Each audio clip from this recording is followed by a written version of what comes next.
हौसला है, हिम्मत है, तेरे हर सवाल का तू ही जवाब है।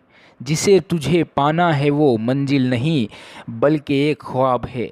जी हाँ फ्रेंड्स, अगर आप नीट का प्रिपरेशन कर रहे हैं तो सबसे पहला आपका ड्रीम यही होगा कि आपको एक अच्छे से कॉलेज में एडमिशन मिले और आप एक वाइट कोट में और स्टेथोस्कोप के साथ आपके पेरेंट्स के सामने खड़े हो और आपके पेरेंट्स को आपको देखकर जो है एक प्राउड फील हो रहा हो। तो फ्रेंड, इसके लिए आपको जो है बहुत ही ज़्यादा मेहनत करनी होगी, हार्ड वर्क करना होगा, स्ट्रगल करना होगा, तभी आप जो है आपके उस ड्रीम को पूरा कर पाओगे।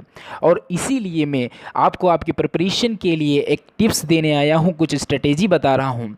यहाँ पर बायोलॉजी के लिए मैं आपको कुछ चैप्टर्स का सीक्वेंस बताऊंगा और मोस्ट इंपॉर्टेंट टॉपिक्स बताऊंगा, जिसे आप पढ़ करके इजीली बायोलॉजी में 300 प्लस मार्क्स जो है वो गेन कर सकते हो। तो फ्रेंड्स, नीट विज़ार्ड की तरफ से कुछ चैप्टर्स का सीक्वेंसेस बनाया गया है, एक 5 फेज़ बनाए गए हैं और उन फेजेस में अलग अलग चैप्टर्स को डिवाइड किया गया है।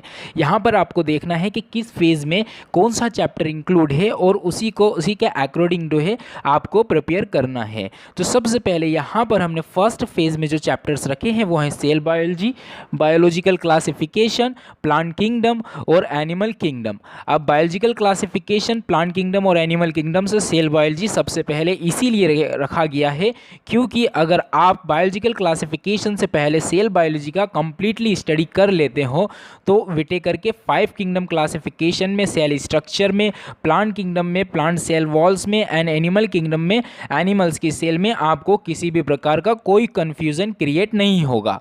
और वही सेकंड फेज में जो चैप्टर्स रखे हैं उनमें सबसे पहले है structural organisation in animals, plant morphology, plant anatomy and plant physiology. ये इसलिए है क्योंकि अगर आप यहाँ पर स्ट्रक्चरल ऑर्गेनाइजेशन एनिमल्स कंप्लीट कर लेते हैं तो आपका एनिमल टिश्यूज़ का टॉपिक जो है वो कंप्लीटली पूरा हो जाएगा। उसके साथ ही प्लांट मॉर्फोलॉजी के बाद प्लांट एनाटॉमी एंड फिर प्लांट फिजियोलॉजी। प्लांट फिजियोलॉजी करने से पहले प्लांट एनाटॉमी का ये बेनिफिट होगा कि जहाँ जितने भी टिश्यूज़ है प्लांट टिश्यू वो आप यहाँ पर स्टडी कर चुके होंगे। और उसके बाद लास्ट में सेकंड फेज में है reproduction in flowering plants and third phase में हमने सबसे ऊपर रखा है ह्यूमन रिप्रोडक्शन को एंड देन ह्यूमन फिजियोलॉजी को। और फोर्थ फेज में है सबसे important unit genetics plus evolution and biotechnology first and second. And fifth phase में आपको जो चैप्टर्स नोट करने हैं, स्टडी करने हैं वो ecology, environmental science and animal husbandry and at last में आपको स्टडी करना है जो वो है microbes in human welfare. Microbes in human welfare को लास्ट में इसलिए रखा है क्योंकि इसमें जो है बहुत ही शॉर्ट चैप्टर्स होते हैं लेकिन इसमें से क्वेश्चन जो है बहुत ही ज़्यादा रीजनिंग क्वेश्चंस आते हैं। अब इस सीक्वेंस में आपको सारे चैप्टर्स की स्टडी कंप्लीट कर लेनी है और लगातार कंटिन्यू इनकी प्रिपरेशन और रिवीजन आपको जो है करते रहना है। एवरेज का आपको जो है 5 to 10 टाइम्स आपको रिवीजन करना है। उसके बाद दो सबसे इम्पॉर्टेंट जो पॉइंट्स है उसको ध्यान में रखिए। सबसे पहली आपकी स्ट्रेटेजी होनी क्या चाहिए एमसीक्यूज़ लगाने की। आपको सबसे पहले हर चैप्टर से जो है 100 एमसीक्यूज़ जो है सॉल्व करना है और उस चैप्टर को पता है 5 to 10 टाइम रिवीजन करना है। उसके बाद आप कोई सी भी बुक ले सकते हो एमसीक्यूज़ लगाने के लिए, लेकिन आपकी प्रिपरेशन के लिए सबसे मेन बुक जो बायोलॉजी में होना चाहिए वो है एनसीईआरटी।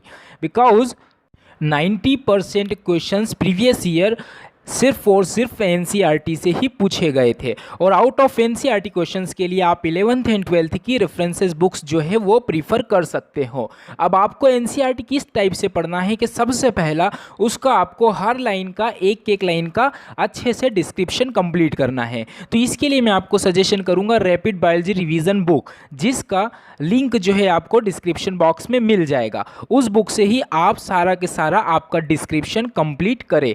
उसके बाद में ध्यान रखिए, आप अगर कोई सा एमसीक्यू लगा रहे हो उसके बाद अगर वो एमसीक्यू आपसे हो गया बाय द मिस्टेक गलत, तो उसमें आपको किसी भी प्रकार का कोई हेजिटेशन नहीं लेना है, यहाँ कोई टेंशन लेना है। सबसे पहले ये फाइंड कीजिए कि वो एमसीक्यू किस टॉपिक से आया है, उस टॉपिक के ऊपर आपको वापस जाना है और उस टॉपिक को बार बार उसका रिवीजन करना है और उसको कुछ रेफरेंस बुक से भी देखना है। और उसके बाद डेफिनेटली 100% आपसे वो एमसीक्यू भी सॉल्व हो जाएगा। और हर एमसीक्यूज़ में आपको यही स्ट्रेटेजी बना करके चलनी होगी।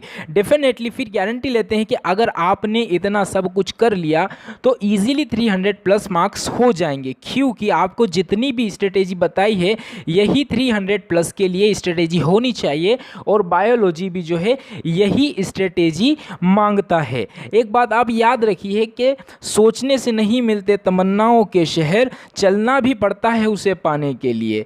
तो आप अगर सोचते रहेंगे कि 300 प्लस हो जाएगा तो ऐसे नहीं होगा, आपको उसके लिए चलना भी होगा। और आपको जो चलना है वो क्या है, यही कि जितनी भी स्ट्रेटेजी आपको बताइए उसे अच्छी तरह से आपको फॉलो करना है। सबसे पहले इसी सीक्वेंस जो आपको दी है, इस सीक्वेंस में सारे चैप्टर्स आपको कंप्लीट कर लेने हैं। उसके बाद इनसे एक चैप्टर से कंप्लीट होने के बाद उसके एमसीक्यूज लगाना है। एमसीक्यू अगर गलत होता है तो वापस उस टॉपिक के ऊपर जाना है, उसको रेफरेंस बुक से पूरा का पूरा कंप्लीट करके फिर उसी टॉपिक के ऊपर एमसीक्यूज लगाना है।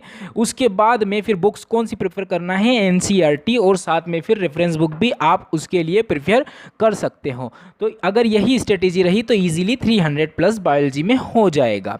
एंड देन नेक्स्ट वीडियो के अंदर हम बात करेंगे कि 140 प्लस केमिस्ट्री में कैसे करें, उसके लिए क्या स्ट्रेटेजी होनी चाहिए और क्या चैप्टर्स की सीक्वेंस होनी चाहिए।